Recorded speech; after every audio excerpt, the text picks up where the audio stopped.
pues igual que Francisco Pomares, darle las gracias a todos y a todas por asistir en la mañana de hoy, por estar aquí con nosotros y por formar parte de la experiencia del Congreso.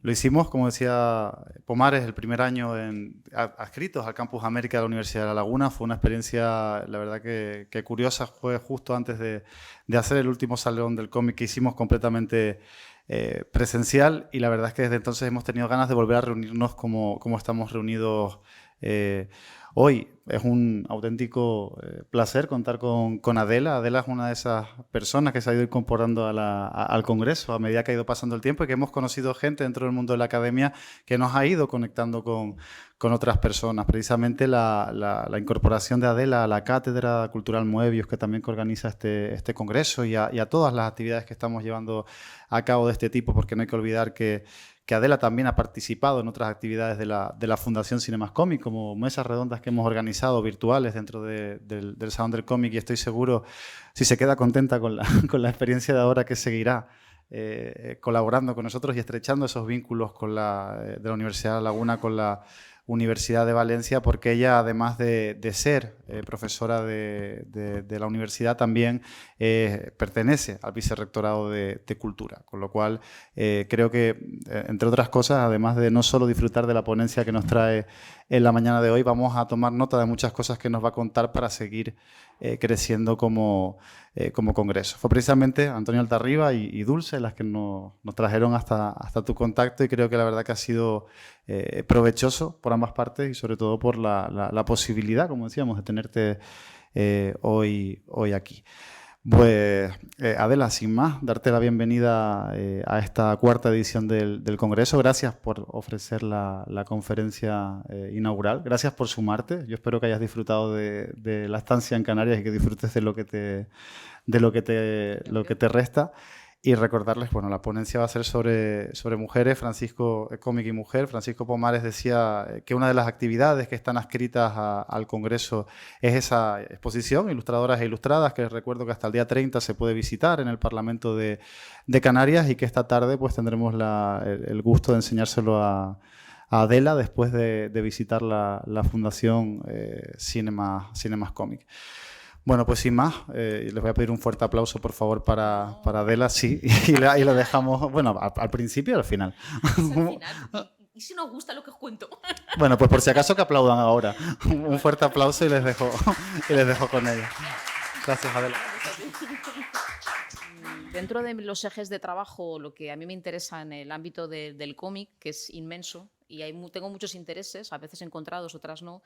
Desde hace mucho tiempo, digo desde hace mucho tiempo, porque cuando yo era jovencita organicé un coloquio en el 2006 en la Universidad de Valencia, que era algo así como dibujos escritos dibujados, visiones femeninas. Ya me interesaba a mí esto de que cuando entraron las mujeres a ser autoras, no a ser dibujadas, sino a ser dibujantes.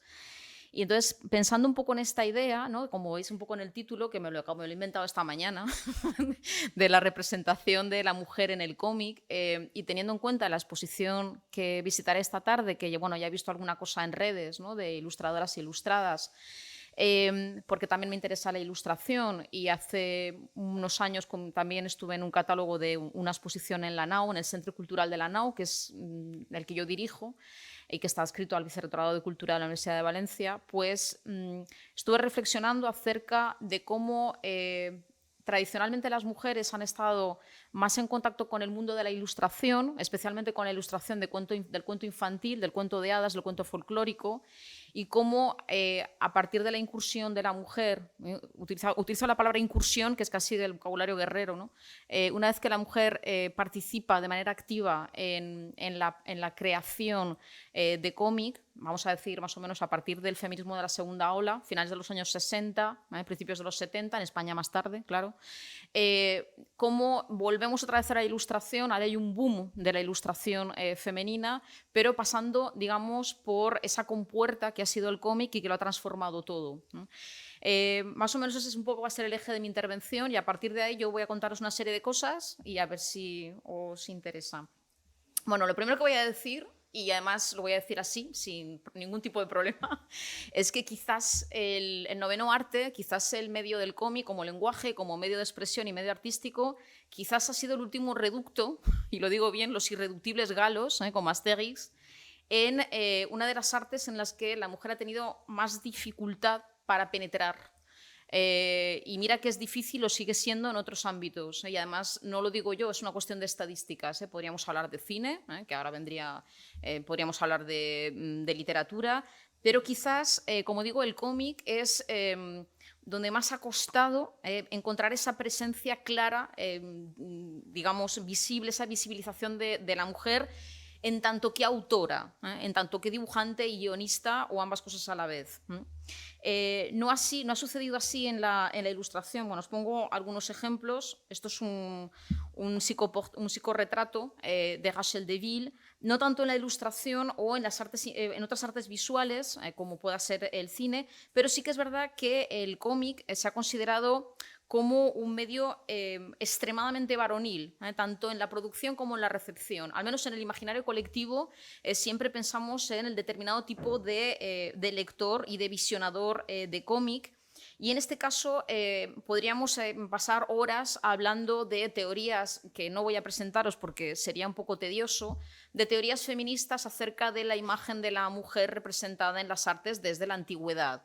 Yo estoy pensando desde las odaliscas o desde cualquier imagen que podáis tener en mente, desde la Venus del espejo de Velázquez hasta el cuerpo de Nicole Kidman en Eyes Wide Shut. Es decir, y todo esto, absolutamente todo esto, que ha sido estudiado por Laura Mulvey, por ejemplo, o por Teresa de Lauretis en las tecnologías del género, todo esto se puede aplicar al cómic, evidentemente, ¿no? Porque estamos hablando de imagen y de representación de la mujer en el cómic.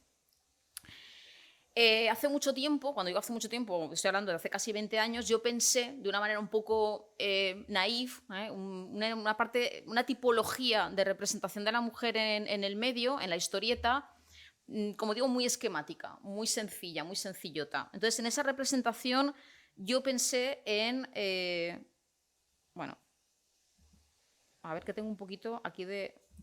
Vale. Una primera tipología en esa representación del cuerpo de la mujer. Aquí tenéis imágenes, no me paro a comentarlas porque si no estaríamos, pero bueno, como veis es una viñeta, son viñetas de Guido Crepax, muy reconocibles. La primera sería, atendiendo a esa perspectiva o esa mirada masculina, para elucidar cuál es la imagen que se ha proyectado y que se sigue proyectando de la mujer en el medio. Como digo, es muy esquemático, hay muchas salvedades, muchas... por un lado tendríamos, bueno, y resulta fácil pues pensar en el cambio de percepción, ¿no? Entre, por ejemplo, esta imagen, esta viñeta, esta plancha de Guido Crepax de Valentina y esta otra de Marion Fayol, es decir, cómo se representa el cuerpo de la mujer desde un punto de vista, desde una perspectiva, desde un aspecto femenino y desde un aspecto masculino, ¿no? Y cómo esto refleja también un importante cambio de mentalidad en la cuestión de género, en la cuestión de igualdad, etc. Pero volviendo a la tipología de la que os hablaba anteriormente, que yo soy un poco caótica y me lío. La primera, digamos, tipología sería evidentemente la de mujer objeto de deseo. Tenéis esta maravillosa viñeta de Milo Manara, es decir, la cuestión escopofílica, ¿no? Que se ha trabajado mucho, como digo, sobre todo en el cine y en la pintura, ¿no? Y en la fotografía y en el grafismo, en la ilustración y también en el cómic. Es decir, ofrecer al placer de la mirada un cuerpo bastante tipificado y canónico de mujeres que además en el caso de Crepax o de Milo Manara, que son un poco un paradigma, pues serían mujeres de curvas perfectas, de ojos felinos, de narices diminutas, de labios carnosos, es decir, un estereotipo de mujer. Bueno, aquí tenéis, por ejemplo, unas planchas estupendas. Como sabéis, Crepax es muy cinematográfico, entonces trabaja muy bien el montaje con estas viñetas. Este sería el caso de Bianca, que además en este caso tenéis un ejemplo de la mujer animalizada, de la mujer pantera, que esto es una cosa como muy... la mujer relacionada directamente con todo lo que es la naturaleza. No es un ser pensante, es un ser natural, por lo tanto se metamorfosea en animal o en planta. No me voy a detener en ello, pero aquí tendríais un ejemplo perfecto, ¿no? Precisamente en esta plancha de Crepax. bueno, en estas imágenes, como veis, son muy similares el tipo de cuerpo que vemos. Os he puesto estos dos. Hay enciclopedias de cómic erótico donde tendríamos muchísimos más ejemplos y mucha más variedad. Pero estos son paradigmáticos, ¿no? El caso de este tipo de mujeres o de las chicas de Manara, que son exactamente iguales todas, lo único que cambia es el color del cabello, pero son exactamente iguales. Si conocéis el Click o conocéis otros cómics eróticos de Manara, pues sabéis un poco a lo que me refiero. Incluso, bueno, pues las formas son muy similares. Otra tipología, la segunda parte, o la segundo tipo de mujer que encontramos a lo largo de, bueno, pues de manera muy expandida, más que a nivel de histórico o de recorrido histórico, es más como digo, como prototipo. Sería la de la compañera del héroe. La compañera del héroe, pues ahí tenéis algún ejemplo, evidentemente Superman, Lois Lane, o Dale Arden con Flash Gordon, Jane en el caso de Tarzán, etc. Aquí es todo más complejo, porque la novia del héroe, claro, no hay contacto carnal, no hay erotismo, no hay sexo, droga y rock and roll en este tipo de cómics o este tipo de historietas, pero que siempre sirven como acicate, como aliciente o como obstáculo para incentivar la acción del héroe. Ellas están en peligro y eso provoca que el héroe actúe. Es una estructura narrativa muy básica, pero que se perpetúa y que funciona. Hay una presencia de heroínas, pero son heroínas, digamos, que siempre son personajes secundarios en un universo totalmente de supermachos, en un universo extraviril y que además se remonta a la épica. Cuando hablamos de superhéroes, y estoy pensando en la obra maravillosa de Umberto Eco, del superuomo di massa, estamos hablando del superhéroe conectándolo con el héroe medieval, con el héroe de la épica e incluso, si me apuráis, con el héroe clásico. Pero claro, esta idea del cantar de gesta y del mundo homoerótico en el que solo hay hombres se traslada al género de superhéroes. Es decir, las mujeres son completamente subsidiarias en el género de superhéroes clásico, no en el actual, porque en el actual ya hay mujeres que están haciendo cómic de superhéroes y las cosas están cambiando. En ese sentido, me gustaría citar rápidamente, es un fragmento que siempre tengo por ahí apartado, del discurso del cómic, ¿no? de Roman Gubern y de Gaskell y Gubern, porque dice textualmente, la heroína, cuando habla de heroína, siempre se refiere a esta segunda tipología, o que lo que yo llamo segunda tipología de compañera del héroe. La heroína se convierte en una curiosa novia eterna, y tanto, porque no se casan, en la curiosa novia eterna del héroe al que siguen todos sus periplos y aventuras. Pero es una compañera asexuada e idealizada. Pues hasta los años 70 no se dice de ella que esté casada con el héroe, lo que resultaría prosaico, ni se habla de proyectos matrimoniales, lo que resultaría pequeño burgués, ni hay constancia de que se acuesten juntos, lo que resultaría demasiado permisivo.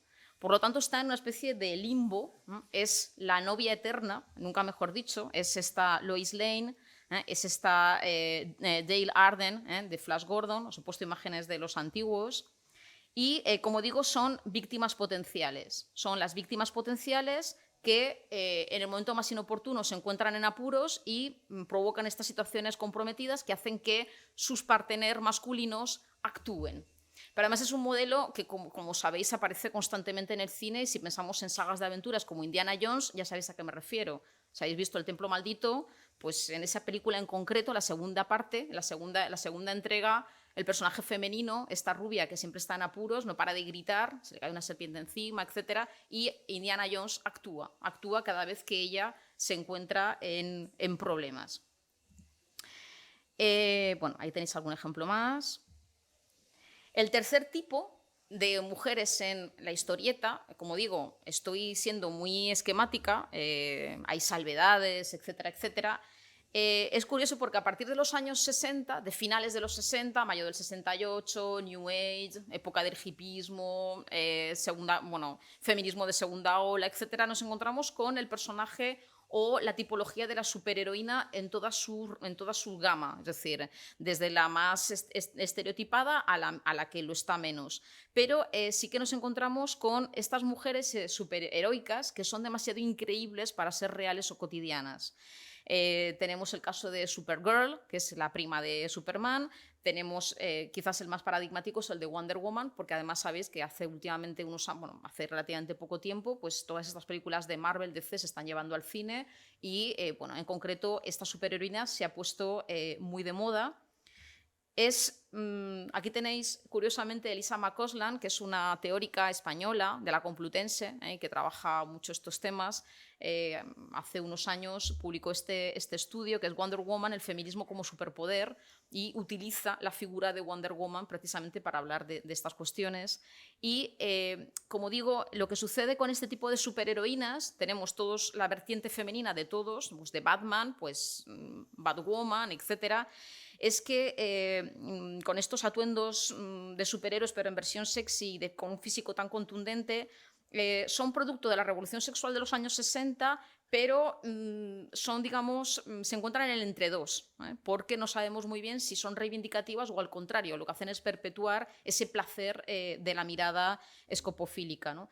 Aquí pues, tenemos Vampirella, del planeta Draculón, o en Francia pues tenemos Barbarella, ¿no? Barbarella de Jean-Claude Fauré, que además sabéis que se empezó a publicar en Eric Losfeld en los años 60, este sería un ejemplo paradigmático, y además él utilizó, Jean-Claude Fauré quiso utilizar el físico de Brigitte Bardot, nada más y nada menos, con lo cual se produce esa relación de, digamos, del canon estético de la mujer de la época, que era la Marilyn Monroe europea o francesa, Brigitte Bardot, con todo lo que eso supuso, esa bomba sexual de los 60 la llevó al cómic y que a su vez digamos, se adaptó al cine con Jane Fonda, como sabéis también a finales de los 60, principios de los 70, en esa maravillosa película Friki donde las haya y estupenda que es Barbarella, ¿no? Que es o mucho más osado el personaje de Pravda. El personaje de Pravda, Pravda la Surfureuse, que es una heroína, superheroína, motera, rockera, esta sí que es sexo, droga, rock and roll, que es del belga Guy Peller. Y en este caso sí que realmente nos encontramos con todo la moda de, pues eso, de lo psicodélico, del pop art, ¿no? Y lo vemos cristalizado en esta mujer que toma el poder, ¿no? Van con su moto en forma de pantera. Fijaos que se repite, ¿no? Tenemos una serie de iconografía o de imágenes que se repiten y que ahí está. Bueno, toda esta tipología que os he presentado rápidamente, lo que es interesante es que da pie a una reflexión sobre el voyeurismo, ¿no? Sobre esa mirada que se potencia, escopofílica, acerca de esa representación gráfica o esa representación en dibujo de la mujer, fundamentalmente del cuerpo de la mujer, porque prácticamente no actúa, excepto estas, en el medio. Cuando la mujer entra en el medio, es decir, cuando empiezan a haber trabajos de autoras, en este caso os he puesto dos ejemplos, de Chloé Cruchaudet y de Julie Marot, claro, cuando encontramos unas representaciones del cuerpo completamente distintas, ¿no? No digo, hoy en día, evidentemente, los autores masculinos también representan a la mujer de otra manera, evidentemente, pero sí que hay una relación directa entre ese momento en el que, como digo, finales de los 60, principios de los 70, la mujer entra como autora en el medio, ¿no? Empezamos a encontrarnos representaciones distintas de la mujer. Digo la mujer no del cuerpo, sino de la mujer en sí, que están relacionadas pues evidentemente con ese mayo del 68, con ese movimiento de liberación de la mujer y con esas manifestaciones que sucedieron en Francia a raíz de lo que sucedió en Estados Unidos y que, como sabéis, en España pues habría que esperar a la época de la transición, a la época de los años 80, para encontrarnos con estos casos. Estoy hablando de revistas para adultos que en España proliferaron, como digo, en los años 80. Yo siempre digo la movida madrileña, pero ya me han corregido muchas veces porque no solo fue madrileña. Claro, los valencianos además decimos que en Valencia también hubo movida promovida por el ayuntamiento, como decía la canción, pero claro, revistas como El Tótem, El Cairo, Madrid, El Víbora, en Barcelona también. En este tipo de revistas en las que empiezan a publicarse cómic o historieta para adultos y se desvincula de esta idea de la historieta únicamente destinada a un público infantil y juvenil, pues, como digo, empezamos a encontrarnos ya, aquí tenéis algunas portadas, portada del Tótem, que como veis creo que es de Druillet, la portada, está muy relacionada también con el boom de Metal Hurlant, ¿no? Del heavy metal, de esta revista de los humanoides asociados, o del Víbora, ¿no? Os he puesto algunas portadas para que recordemos estas revistas de finales de los 70, principios de los 80, Rambla, Madrid, ¿no? Además, en este caso, esta portada creo que es de Ana Juan.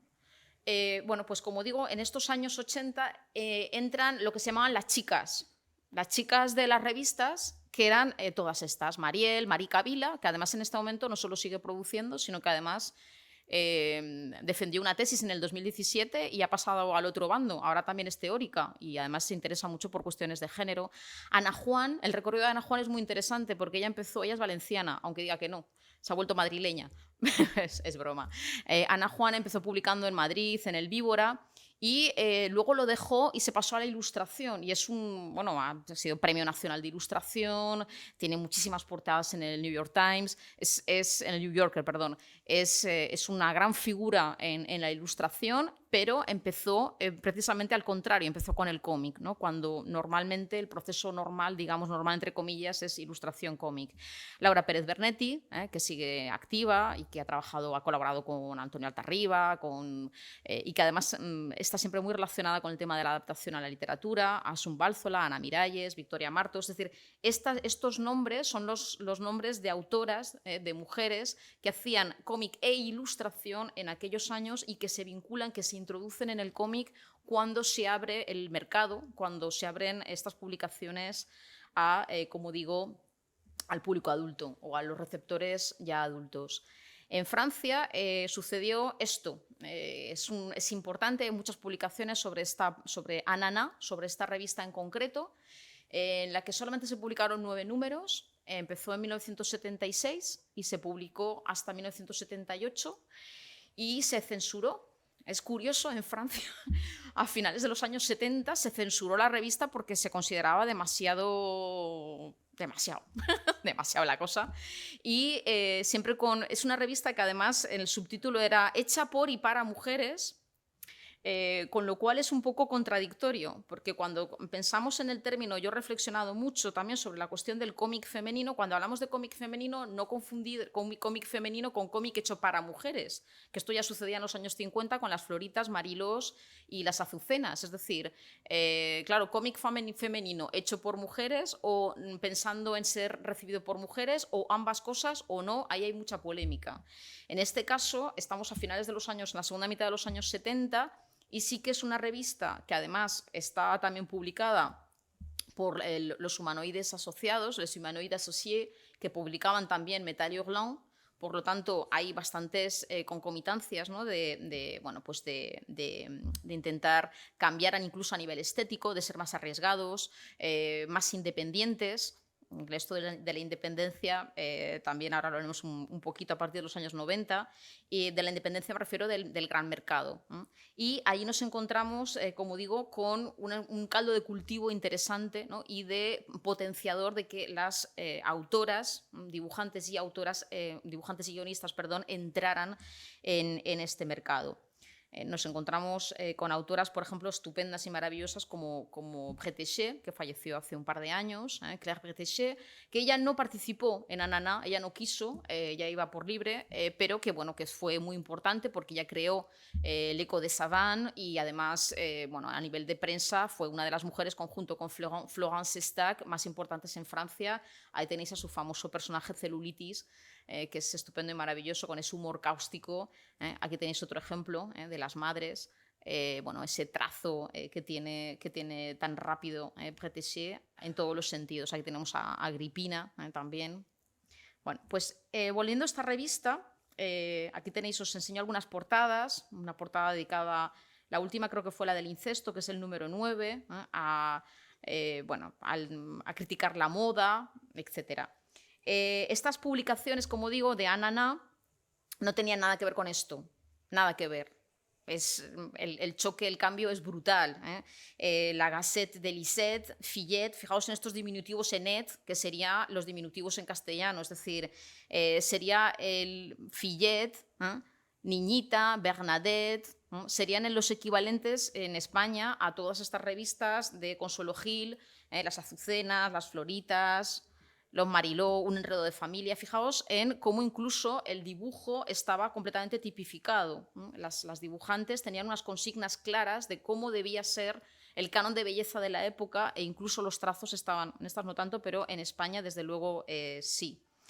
Estas revistas evidentemente tenían una función aleccionadora, aleccionar a las niñas y a las jovencitas para crear modelos de comportamiento que fueran adecuados y que se convirtieran en lo que en el siglo XIX se llamaba el ángel del hogar, que fueran madres y esposas hacendadas con un marco de actuación muy estrecho, que era el que les destinaba a la sociedad franquista de la época. Es decir, eran revistas, estas sí, que estaban pensadas para que fueran producto de consumo de las niñas. Los niños tenían sus revistas y las niñas tenían las suyas, sus revistas de publicación de tebeos e historieta. Anana se escapa de todo esto y lo que hace es seguir el modelo de Women's Comics, de esta revista americana, norteamericana, relacionada evidentemente con el movimiento del cómics underground y de la costa oeste, y que en este caso esta revista tuvo 20 años de vida. Empezó a publicarse en el 72, del 72 al 92.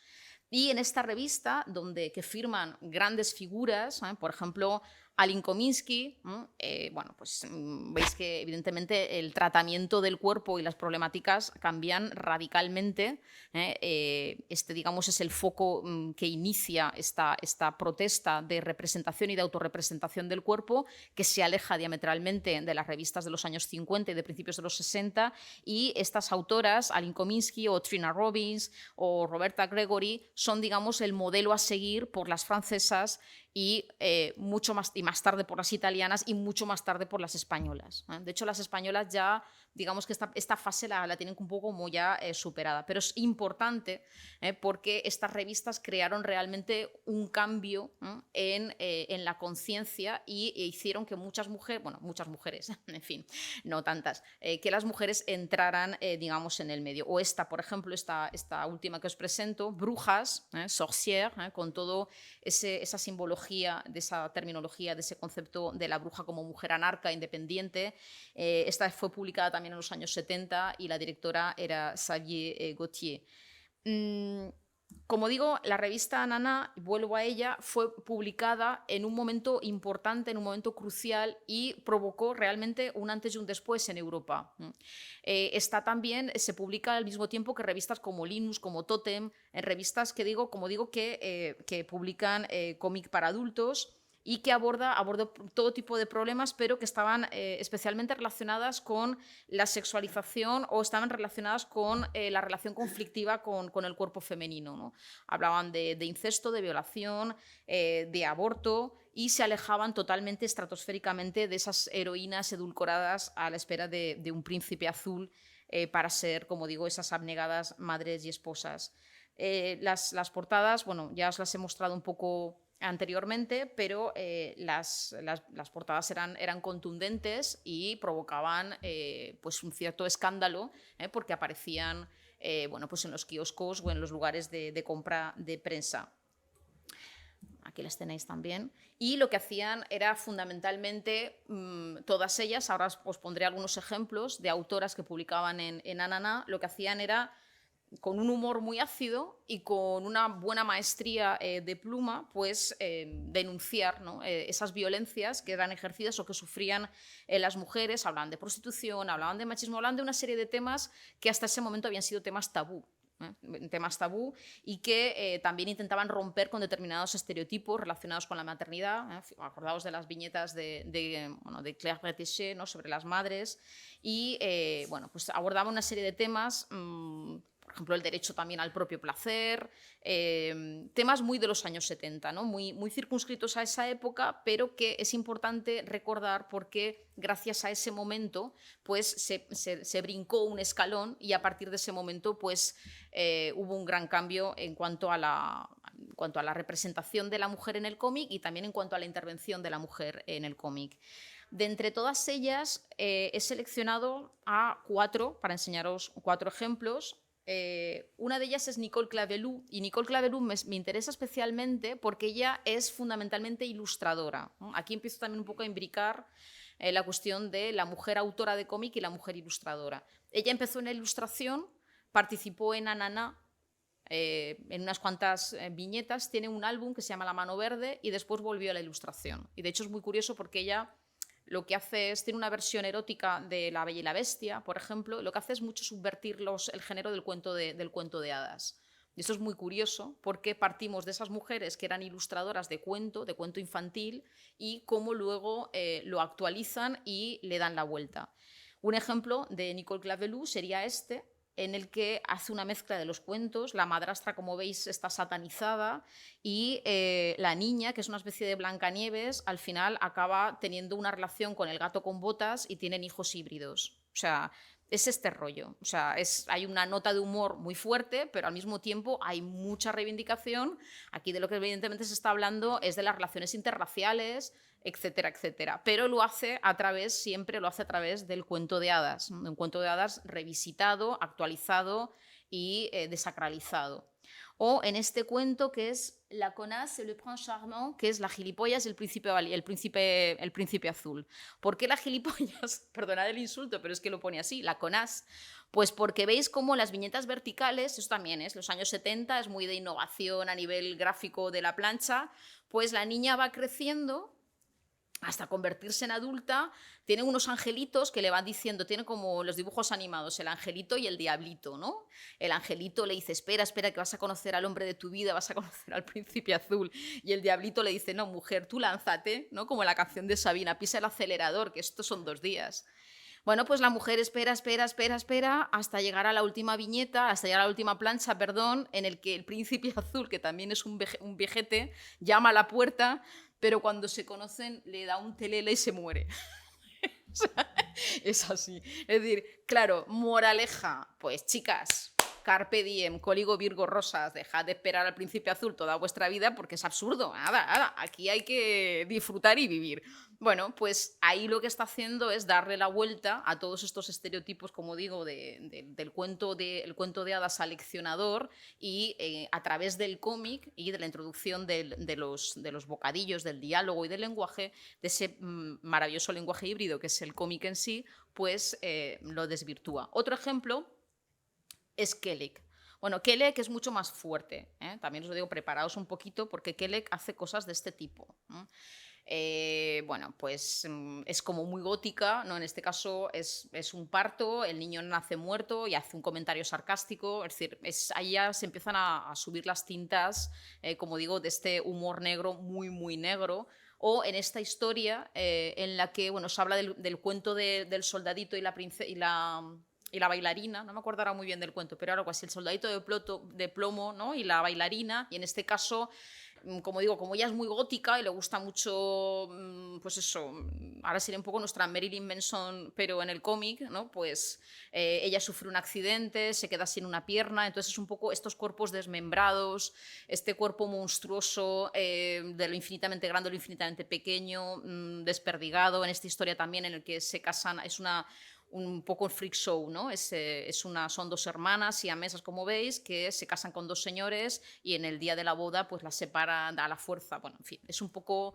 es negro, es un humor negro, pero es muy interesante, ¿no? Como en los años 70, esta mujer que surge de la nada y que de luego desaparece. Yo luego he intentado hacer un poquito de investigación sobre ella, qué había pasado con ella, y falleció joven y nunca más se supo. Cecilia Capuana, que además he elegido esta imagen porque tiene un guante de plástico justo detrás. Cecilia Capuana es de origen italiano, también publicó en Ananá y lo mismo, ¿no? Un poco para que veáis el tipo de historietas que hacían en esta revista, pues en esta historia que se llama Modemorphose, la moda metamorfosea, pues vemos como a lo largo de la historia hace un poco como lo que hace Orlan, ¿no? Este tipo de arte, de body art, ¿no? Del cuerpo que lo transforma y se opera a sí misma y se coloca cosas para ver cómo son la belleza en determinadas culturas a lo largo del tiempo. Entonces, otra vez es una reflexión, fijaos en ese tipo de billetas verticales, acerca de cómo la moda transforma el cuerpo de la mujer según las épocas, ¿no? Los miriñaques, los corsés, etc. Y quizás hoy en día resulta, como digo, un poco naif, ¿no? Porque está muy anclado en los años 70, ¿no? Son estas reivindicaciones, estas performances que se hacían de body art en la época, pero es muy curioso ver cómo esto sucedía en este tipo de revistas, ¿no? O incluso, bueno, la típica autoinspección de la vulva, ¿no? Que también aparece en este tipo de... Eso sigue siendo Cecilia Capuana. Bueno, o aquí, por ejemplo, en esta plancha, hay 2 planchas distintas, pero otra vez es la fragmentación del cuerpo, en este caso que es una cara, es un rostro casi de payaso, ¿no? Y bueno, pues es un poco operación ojos, operación labios, y la última operación coge una maquinilla, o sea, una cuchilla de afeitar y se empieza a rajar, ¿no? O en esta, bueno, lo dice en francés, eres un pintalabios, eres una compresa, eres un desodorante, eres un sujetador, eres unas medias, eres un helado, pero tú quién eres. Es una cosa como muy setentera, muy feminismo de los años 70, pero es importante. Hablan también, esta es una historieta maravillosa, ¿no? Porque hacen un guiño al cómic sadomasoquista, y en este caso al final también es una historia de travestismo, ¿no?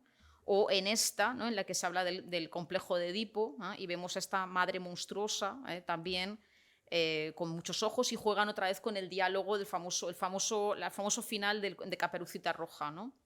De qué ojos más grandes tienes, qué boca más grande tienes, hasta que al final la madre, que es un monstruo total, pues se come a su propio hijo, ¿no? Es un poco como la película de The Wall, ¿no? de Pink Floyd. En este grupo habría también que resaltar la figura de Chantal Montelier, porque Chantal Montelier crea un premio, un poco como hicieron en el Salón de los Refusés, de los rechazados, los impresionistas en el 19, crea el premio Artemisa. Y en este premio Artemisa lo que hace es crear un premio en Francia para los cómics de mujeres. Creo que lo crea, si no recuerdo, en el 2007.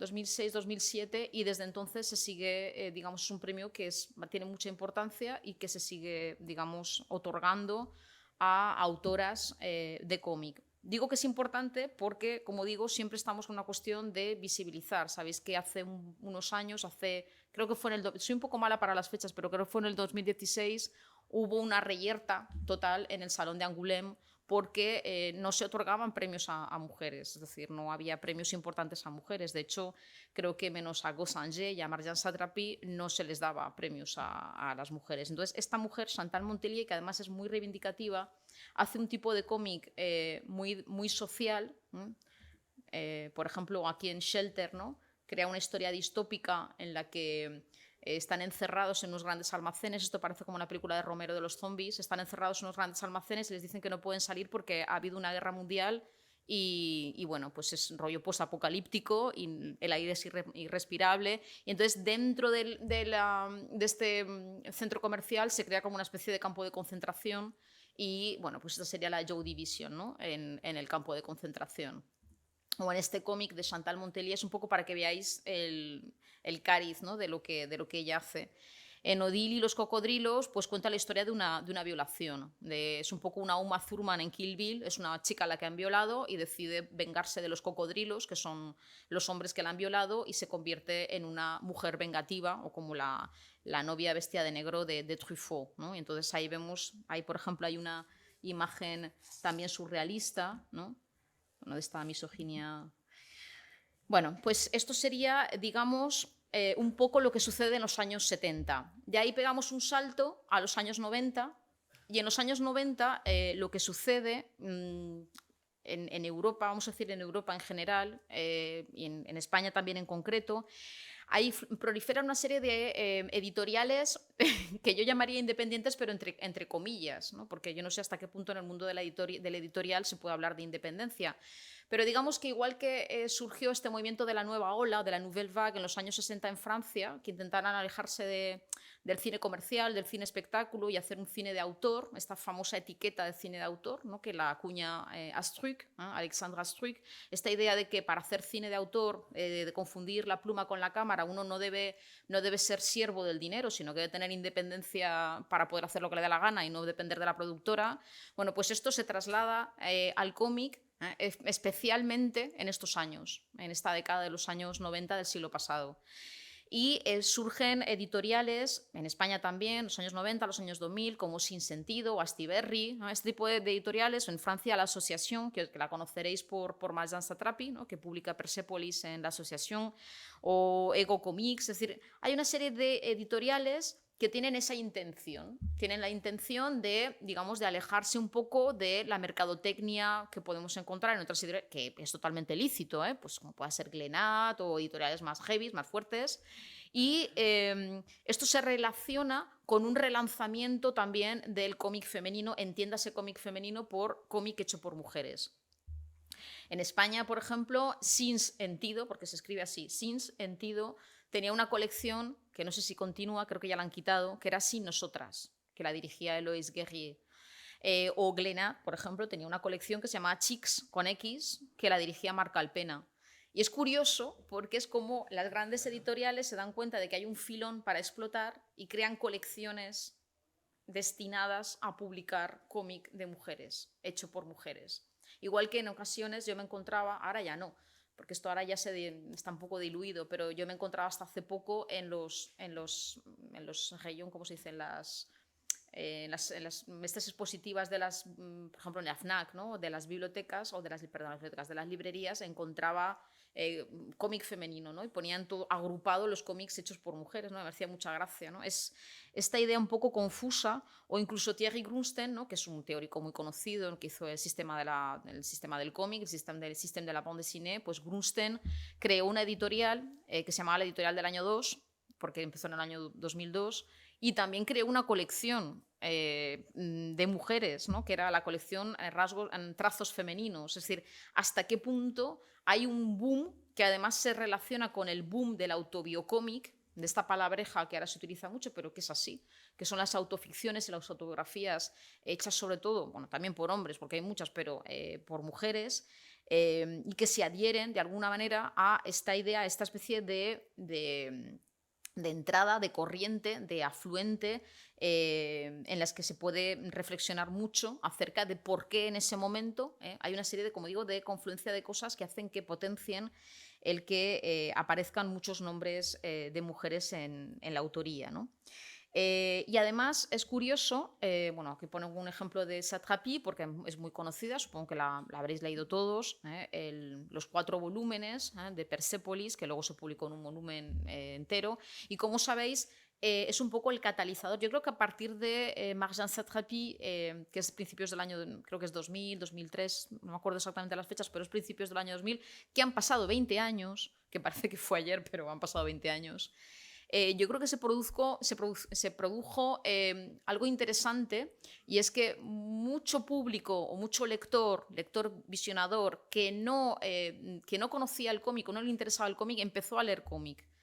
Y como digo, es una especie de punto de contacto entre esa corriente de editoriales independientes, la asociación, junto con esa presencia o esa necesidad de hablar de sí mismo, ¿no? Una cosa muy egocéntrica, muy egotista, muy del siglo XX, bueno, del siglo XIX, pero también muy del siglo XX, y que culmina en este tipo de trabajos en los que ella, que además tampoco es que tenga un dibujo muy depurado, ella siempre dice que ella no sabe dibujar, ella venía de la ilustración, empezó con la ilustración infantil, y fue David B., un compañero del taller de Vos, David B., que es el de la ascensión del Alto Mal, el que le dijo, pero cuenta tu historia de Irán a Francia, de tu entre dos culturas y tal, y cuéntalo tú con tu propio dibujo, ¿no? Y así creó Persépolis.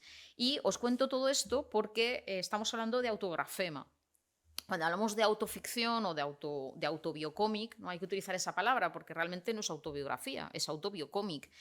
Nos encontramos en todas estas cuestiones estéticas de cómo se elige la grafía de su propio cuerpo.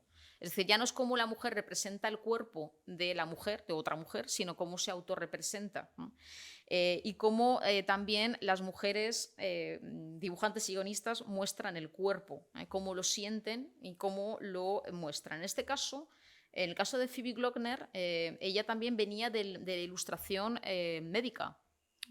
De ahí tenéis esa viñeta, de esa felación. Es decir, cómo conjuga la historia que ella quiere contar, que nos cuenta sus traumas de infancia, etcétera, lo conjuga con ilustraciones que ella que las hace de tal manera que muestra una sexualidad que no es ni erótica, ni pornográfica, ni simplemente es objetiva. Básicamente, es decir, no pretende dar un discurso, digamos, atractivo respecto a la mirada escopofílica de la que hablaba anteriormente, sino que simplemente habla de algo, intenta ser, digamos, objetiva, si es que se puede ser objetiva con imágenes, que yo siempre digo que no. O en el caso de Rachel Deville, que os he enseñado antes un psicorretrato, ella, bueno, pues aúna la psicología con el dibujo, tiene también, es autora de cómic, pero también ilustra cada X tiempo, ella se autorrepresenta, hemos puesto una foto de ella para que veáis que es ella, que no es otra, se autorrepresenta en su burbuja contando pues su mundo interior, sus pesadillas, sus miedos, sus obsesiones, ¿no? Es lo que ella llama un psicorretrato, ¿no? Entonces ella tiene esa actividad cotidiana, que es la de dibujarse a sí misma para exorcizar, ¿no? Lo podría hacer a través del lenguaje, pero ella lo hace a través del dibujo. Y además de eso, pues también lo cuenta en sus historietas. O es el caso de Fasiki, de Zainab Fasiki, que es muy jovencita, tiene 24 25 años. En este momento es muy mediática porque ella es marroquí, está en Rabat, no está en Casablanca en este momento, y claro, hace este tipo de dibujos en los que ella se representa a sí misma, como veis, con un concepto del cuerpo que pretende no ser normativo, pero en un contexto de una gran represión sexual, ¿no? Bien. Bueno, o en el caso de Marion Fayol, que os he enseñado antes también unas imágenes, ¿no? Y que también es muy divertido, ¿no? Como lo muestra. La cuestión es que el cuerpo que se autorrepresenta o el cuerpo que se representa, en este caso, esta es la que os he enseñado anteriormente, ¿no? Es un cuerpo que o bien es sublimado por el cuerpo generalmente de manera, estoy diciendo una cosa un poco obvia, ¿no? Pero cuando se representa gráficamente a través de la imagen, a través del dibujo, tenemos un tipo de cuerpo que es sublimado por el deseo, en el que se encuentra normalmente la categoría de la mujer, o bien el que está deformado por el dolor, ¿no? Y en este momento tenemos bastantes historietas que hablan precisamente de la enfermedad. De hecho, Marion Fayol tiene una enfermedad, tiene un cómic maravilloso en el que habla del cáncer de su padre y lo representa, consigue representar esa angustia o ese dolor a través de la imagen. Como digo, existe una gran diversidad de lenguajes que tensan ese tejido del cuerpo dibujado, a veces rayando lo escopofílico o directamente escopofílico, otras veces con fascinación, ¿no? Pero siempre con ese soporte del relato gráfico, que en el caso del cómic, además, como sabéis, es secuencial, ¿no? Y al que se le añade el paso del tiempo, eso que es tan difícil de representar en el audiovisual, en el cine, ¿no? El espacio es sencillo, el espacio es fácil, ¿no? El marco espacial, pero el parámetro temporal siempre es mucho más complicado, ¿no? No solamente en el cine y en el cómic, también en la literatura, pero en el cine y en el cómic de manera especial. Y además hay que añadirle todas las capas de discursos ideológicos y también de representaciones sociales, ¿no? De representaciones sociales que existen pues eso, condensadas en ese dibujo del cómic, ¿no? En estas publicaciones de mujeres, esto volvemos otra vez a Phoebe Glockner, ¿no? Un poco para que veáis cómo juega con, digamos, este tipo de imágenes o de ilustraciones médicas.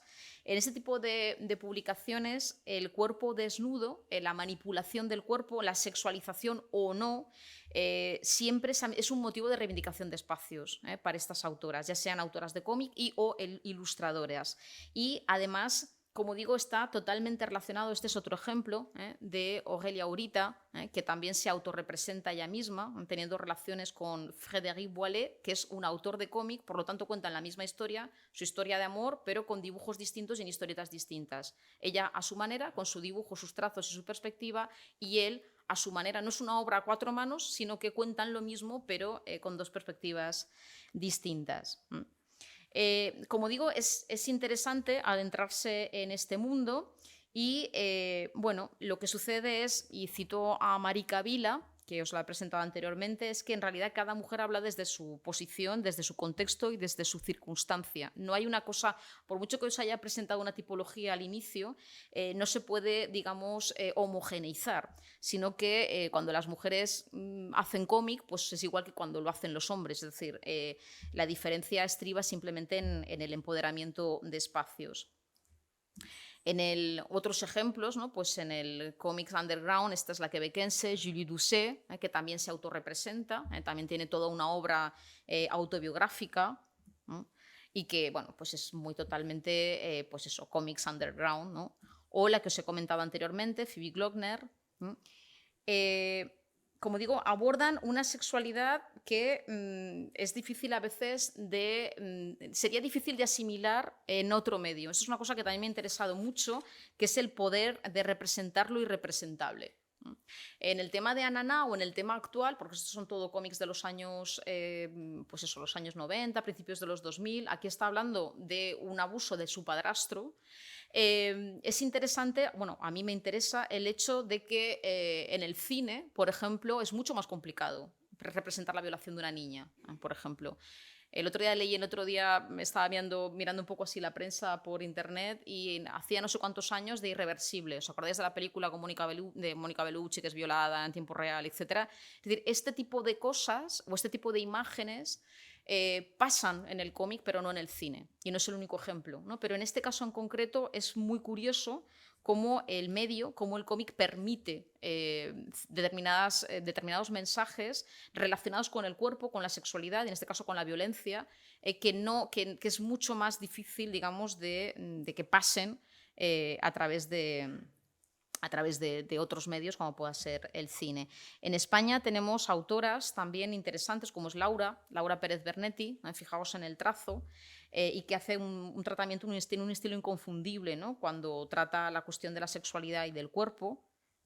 Aquí tenéis dos ejemplos. Estos además con guión de Altarriba. O, por ejemplo, bueno, sabéis que hace un par de años pues también fue el boom, el éxito total de Emil Ferris con este cómic maravilloso, hecho en muchas ocasiones con bolígrafo, utilizando un útil muy cotidiano, ¿no? Como puede ser el bolivic, que es lo que más me gusta son los monstruos. Y es curioso porque en esta cuestión de la autografía o de la autorrepresentación, ella se representa como una especie de lobezna, con colmillos y con esta... Lleva una gabardina de Colombo porque es la que está haciendo pesquisas a través de... todo el cómic inicia... ¿Lo habéis leído este cómic? ¿Lo conocéis? Pues este os lo recomiendo de verdad, porque es muy chulo. Todo empieza con el asesinato de su vecina y entonces ella tiene que averiguar quién ha sido el asesino de su vecina. Pero ella se representa como un monstruo, ¿no? Aquí lo veis mejor en esta viñeta, y es porque eso también es algo propio del cómic y que es la idiosincrasia del cómic, es esta metamorfosis, estas metonimias visuales que no se permiten en otros medios. Y los ejemplos son muchísimos. Es decir, estoy pensando en Johannes Farr cuando hace ¿cómo se llama? Sus cuadernos de viaje, ¿no? En los que él se representa como un oso, porque él se ve a sí mismo como un oso y entonces cuando él se autodibuja, su autografema no es un personajito que se parezca a él, es un oso, el oso de Johannes Farr. Lo tenemos ya identificado, ¿no? Esto estamos un poco lindando con la explosión creativa también de los dibujos animados, ¿no? Que están relacionados con la creatividad del surrealismo, ¿no? Y pensemos en las colaboraciones de Dalí con Disney, es decir, es un mundo en el que todo es posible, todo, ¿no?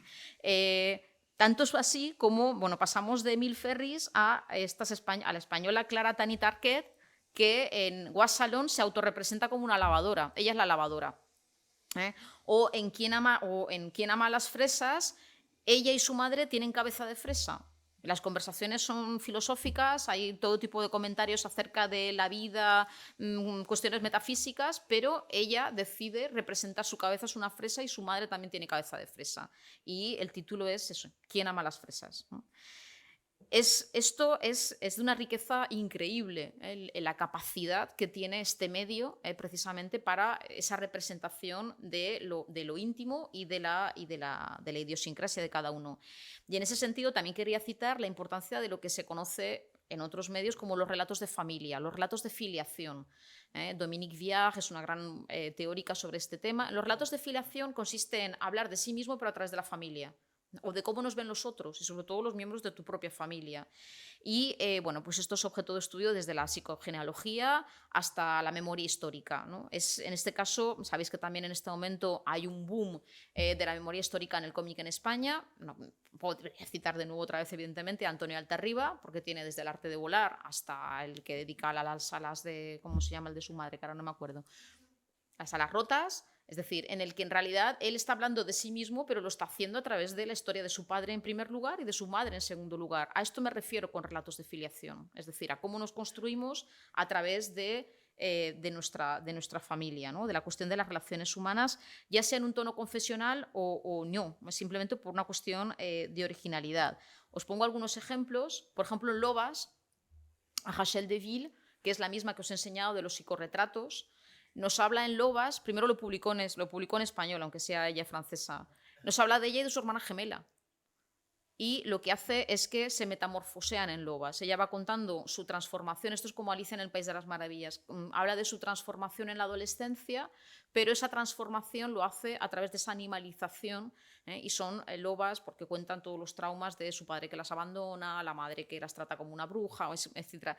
Y todo eso lo saca fuera a través de esa hermana gemela que esa ruptura del cigoto, de cómo se separan y de cómo a través de esa fuerza visual, de esas imágenes, a grafito además, en la que gracias a su relación con su hermana, ella habla de cómo es ella, de cómo se introduce y cómo se consigue separar e independizar del núcleo familiar. O en el caso de Chantal Montelier, que es la que os he comentado antes que crea el premio Artemisia, tiene una obra maravillosa que se llama Duelo Blanco. Y en Duelo Blanco, esa imagen del ojo que la mira, que parece incluso el símbolo de Dios, ¿no? Ese triángulo, lo que nos está contando, y aquí con esta cabeza de Medusa, ella nos habla de ella de niña, pero sobre todo nos habla de la enfermedad de la esquizofrenia de su madre y de cómo ella se sentía extraña porque se siente extraña por la mirada de los otros, esto que es muy sartreano, ¿no? El infierno es la mirada del otro. Cuenta una anécdota de que sube con su madre en el autobús, esto que es pequeña, sube al autobús para irse de compras con la madre y la madre tiene una crisis y todo el mundo, todos los ojos del autobús, de toda la gente que está allí, se quedan mirándolas como si fueran pues, un fenómeno de feria, ¿no? Y eso a ella se le hiela los huesos, es decir, es el cómo nos creamos, cómo nos construimos a través de la mirada del otro. Y, por supuesto, otro ejemplo indiscutible sería el de Dominique Goblet. Dominique Goblet, es su primera obra, que tardó 10 años en hacerla, es Faire semblant c'est mentir, es hacer parecer es mentir, ¿no? O fingir, es algo así como... Es una cosa, es un juego de palabras, pero es al decir como el que finge es miente, ¿no? Y es una obra publicada en la Asociación también, en la que hay un juego entre su hija, la relación que tiene ella con su hija, esta es ella, niña, con su madre, y luego este es el padre, que es un padre que no la cuida de pequeña. Fijaos en cómo trabaja la tipografía, el tipo de trazado. Y luego ella, de pequeña, cómo recuerda en un trauma de la infancia cómo su madre la ataba en el desván y la dejaba ahí sola mientras que está escuchando la tipografía, el lettering. Lo que estamos leyendo es que su padre está viendo las carreras de coches y no se está enterando de nada. Es decir, cómo consigue Dominique Goblet, en este caso también con otro trabajo. Es un trabajo interesante porque es un trabajo a 4 manos que hace con su hija, Nikita. Y lo que hace es, el trabajo se llama Cronografía, por si os interesa, se publicó en el 2010, y lo que hace es un trabajo desde que su hija tiene 7 años hasta que cumple 17, durante 10 años ellas se dibujan mutuamente. ¿Vale? La niña dibuja a la madre y la madre dibuja a la niña durante 17 años y todos esos dibujos los han publicado juntos. Con lo cual es un trabajo en el tiempo y vemos como digo, ese relato de filiación, ¿no? Esa transformación de la una y de la otra, de sus cuerpos, de sus mentes y de su persona, pero a través de la mirada del otro. Esto es cuando hablamos siempre, por ejemplo, en narratología de quién describe a Sherlock, pues Holmes. Claro, Sherlock Holmes es descrito por Watson, ¿no? Es el personaje está caracterizado por otro personaje, ¿no? Es una caracterización indirecta, ¿no? Luego, por otro lado, pues también comentar brevemente, no sé cómo voy de tiempo, porque os estáis ahí un poco, comentar también que lo que sucede hoy ya en día es que las mujeres autoras han abordado todos los géneros, no aquellos géneros que se consideran más propicios para que sean abordados por mujeres, sino que todos, absolutamente todos, desde la ciencia ficción al western, nos encontramos ya, o como estábamos comentando antes, en el género de superhéroes. Y de ahí también enlazaría con el título de las jornadas. Los géneros y las imágenes cambian y nos encontramos con Emma Ríos, que es una star de Marvel, y que trabaja en género de superhéroes.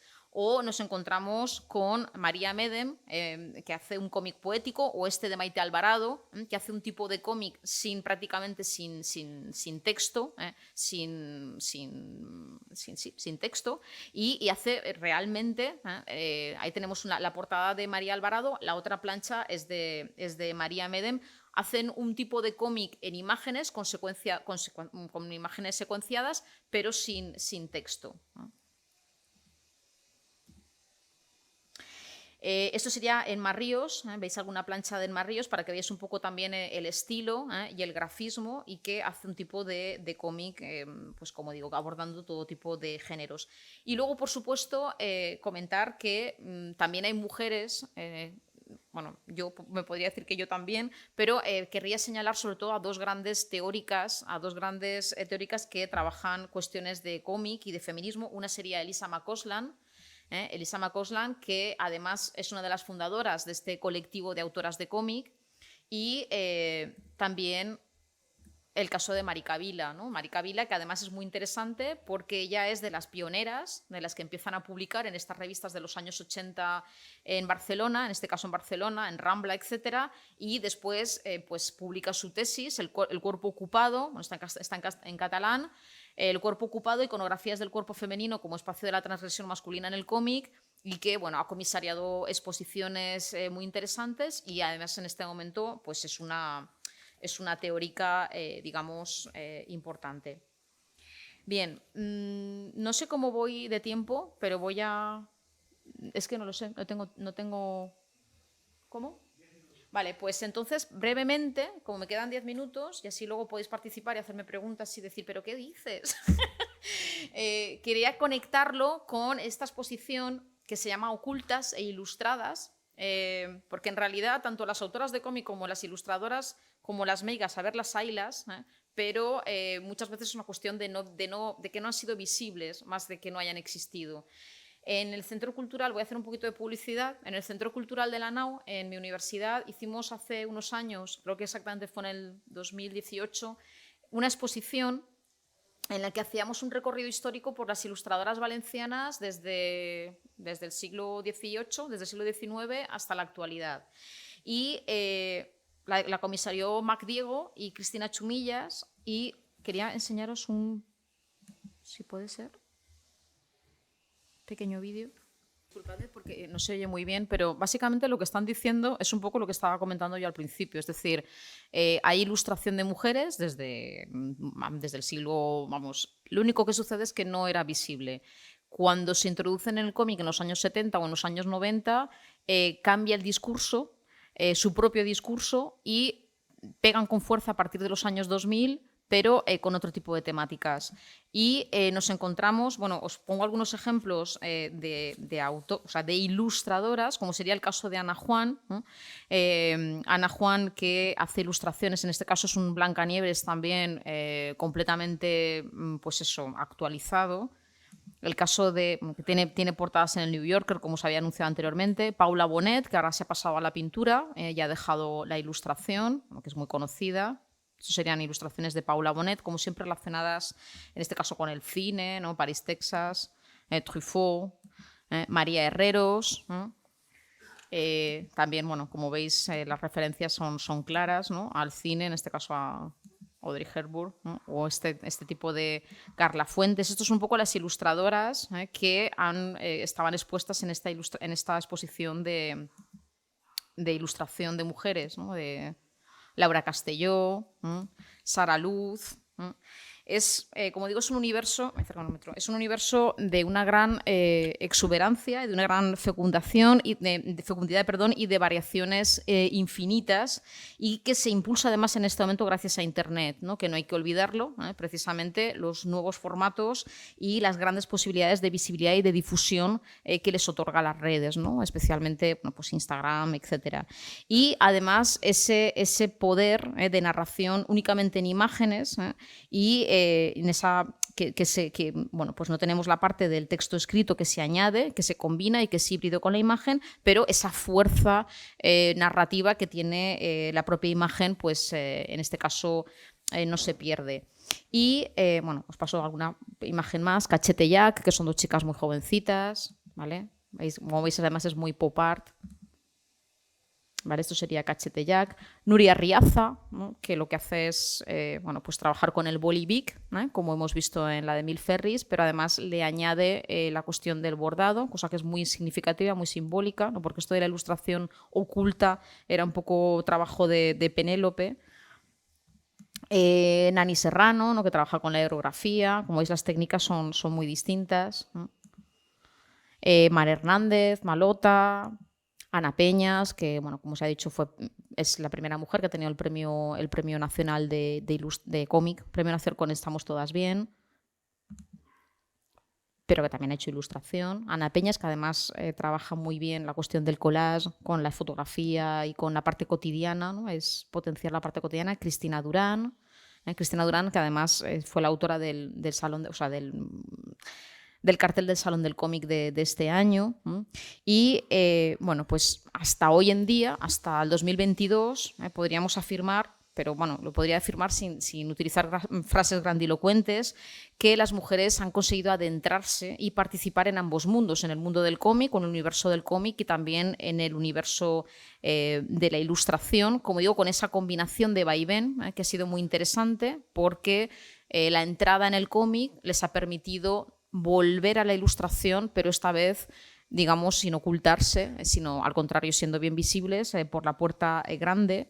Y bueno, aunque sea todavía un poco complicado cantar victoria, pues un poco sirva esta conferencia inaugural, que espero que no haya sido muy larga, un poco por romper la lanza para estos cambios de formatos, estos cambios de imágenes, estos cambios de géneros en el universo del noveno arte. Muchas gracias por su atención y si queréis hacer alguna pregunta o algún comentario, porque yo como soy siempre un poco caótica cuando presento las cosas, pues nada, solo era esto. Muchas gracias. Bueno, vamos a pasar a ese turno de preguntas breve antes de comenzar con la siguiente actividad, pero estabas hablando de que hay una característica que Marica Vila ha señalado, ¿no?, dentro de la evolución de la representación de la mujer en el cómic, y es que no podemos quedarnos con un único estilo, ¿no?, que hay tantas representaciones como mujeres, pero sí es cierto que en la exposición que vamos a ver esta tarde lo señalaba el presidente de la Fundación, Francisco Pomares, en la presentación del catálogo de la segunda edición de Ilustradoras Ilustradas, sí que se notaba que el estilo era un poco más oscuro, el de las ilustradoras, quizá una consecuencia de lo que hemos pasado durante los últimos años. Bueno, pero yo creo que eso no es...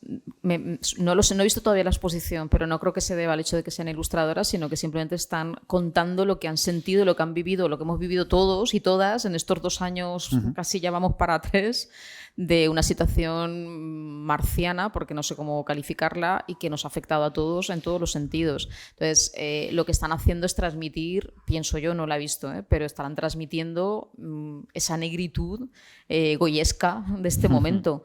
No, porque bueno, lo que ha sido un poco rápido, pero cuando se estaba pasando imágenes de las ilustradoras era un poco para que vierais la gran diversidad de técnicas, incluso también de temáticas.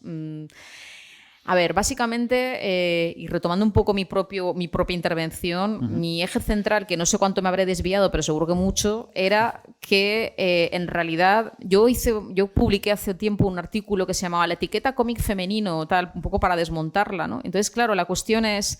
Hablar hoy en día de cómic femenino es como hablar hoy en día de literatura femenina o de cine femenino. No tiene ningún sentido. Es decir, yo he venido aquí simplemente a comentar lo importante que ha sido que las mujeres en un determinado momento histórico y relacionado con una serie de cuestiones clarísimas, como pueda ser el feminismo de segunda ola, el hecho de que la mujer entre como autora, como protagonista, como partícipe en el mundo del cómic, ha hecho que la representación de la propia mujer e incluso determinados tipos de géneros canónicos, entiéndase western, ciencia ficción, aventuras, etcétera, o incluso superhéroes, cambien también. Ya está. Y además eso, relacionándolo con la ilustración, y es interesante porque la mujer parte de la ilustración, casi todas eran, más que dibujantes, eran coloristas de sus maridos, parten de la ilustración y de la ilustración saltan al cómic, vamos a decir en esa franja de los años 60-70. La última imagen que tenía, que no la he puesto, era la primera autora de cómic, que es del siglo XIX. Saltan al cómic y al entrar en este universo, o en este lenguaje que es el cómic, digamos que consiguen cambiar también su participación o su manera de hacer ilustración en todos los sentidos, tanto a nivel estético, estilístico, como a nivel temático, como a nivel también de función o el tipo de... no sé, el tipo de función que persigan, ¿no? Ya sea comercial o no. Es que igual lo tengo muy cerca. Vale. Ahí, ¿verdad? Gracias. No sé si estoy respondiendo a tu pregunta Sí, o sí, yo sí, sí, sí. sigo... Y sobre todo también una de las cosas que no sé si tú lo has detectado dentro de tus investigaciones son las temáticas, ¿no? Las últimas temáticas sobre todo abordan temas muy relativos a sexualidad y a género, básicamente. Nos hemos encontrado con que esa ha sido una de las piedras angulares de las temáticas de las ilustraciones, ¿no? De los cómics. Sí, bueno, claro, porque también un poco a la deriva de lo que ha sucedido con el cómic, y eso también lo he enseñado en imágenes de los años 70 hasta los 90, es una cosa muy recurrente. Es decir, hay como una especie de combate contra esa imagen estereotipada del propio cuerpo. Pero eso lo encontramos en la ilustración y lo encontramos también en redes, ¿no? Lo que sucedió con el movimiento Me Too, por ejemplo, hay una cantidad de autoras de cómic e ilustradoras en España que bueno, pues que también crean movimientos. El caso de Paula Bonet es evidente, ¿no? Crean, digamos, conciencia a través de sus imágenes, a través de sus dibujos, ya sean, como digo, tanto en el cómic como en la ilustración, y que hablan de estos temas que importan y que interesan. Pero es que son temas candentes. O sea, estamos en una época, no me voy a poner aquí a citar las noticias del telediario, pero desde la manada, desde tal, pues claro, es que son cosas que nos atañen a las mujeres, ¿no? Y que se reivindican o que se plantean o que se exponen a través del dibujo. Igual que, por ejemplo, lo que he comentado de la cuestión de la autobiografía o la autoficción, pero en ese caso no solamente las mujeres, los hombres también. Es decir, eso también fue un boom bueno, pues de autorrepresentarse, que fue que en el cómic vino más tarde, pero que a partir de los años 90 lo encontramos hasta casi un poco hasta el fastidio, ¿no? Y ahí, pues, por ejemplo, también en la idea de hablar de sí mismo, pues eso también es muy... Pero yo no buscaría un punto en común de convergencia. Yo creo que no es necesario. Hoy en día no es necesario... sí que es necesaria la visibilizar, sí. Empoderar también. Pero encontrar convergencias entre autoras, no, porque no se buscan convergencias entre autores. A no ser que estemos hablando de un género en concreto. Oye, pues mira, vamos a hablar del western crepuscular, a ver qué coincidencias hay entre Sergio Leone y no sé qué. Pues bien, pero si no, yo no lo haría. Te habrá costado algún disgusto esta afirmación, me imagino, ¿no? Porque hay una corriente que sí que defiende que existe un punto de unión por completo dentro del trabajo de las autoras en el mundo del cómic y la ilustración. Pues no me ha surgido Ay, me ningún... alegro. No he tenido ningún disgusto porque no, creo que... No sé. No sé quién defiende que hay un punto de convergencia entre las autoras, pero es un poco lo que está haciendo para mí. Es un poco el como lo de ir a una librería y buscar en una estantería que estén ahí los cómics de mujeres o las novelas de mujeres. Es decir, bueno, no sé, no le encuentro mucho sentido. Sí que me parece importante, como digo, esa presencia y esa labor de reivindicación, pero luego cada una, como dice Mari Cavila, cuenta lo que le apetece o lo que quiere y como quiere. No tiene nada que ver que seamos mujeres. No sé, no lo sé yo. No, bueno. No, Es mi opinión, sí, sí, ¿eh? sí, sí, No, sí. pero me parece muy bien. Si alguien quiere encontrar convergencias... Lo que pasa es que eso suena, a mí me parece un poco peligroso porque suena al eterno femenino de Goethe, ¿no? O sea, lo de esto de las convergencias, que tenemos que ser más sensibles, más... Claro, ahí entramos en un terreno resbaladizo, ¿no? Es decir, ¿cómo se supone que tiene que dibujar una mujer? Pues Emma Ríos trabaja para Marvel y para tal y hace un cómic de superhéroes, no dibuja de manera diferente. No sé, igual os estoy liando. No, todo lo contrario. No, yo estaba Es que a veces yo pensando. misma digo, ¿estoy siendo clara o estoy liando a todo el Yo creo mundo? que está siendo bastante. No sé, es lo Sí. que opino yo, no sé qué opináis vosotros, que estáis ahí delante, escuchando.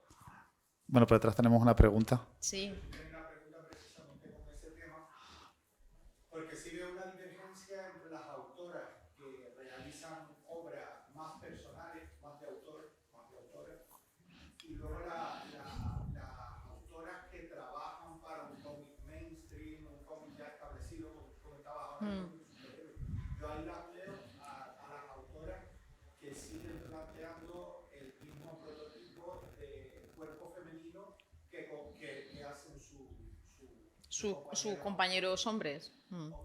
Claro, pero es que pasa con los hombres también. Es decir, también hay hombres.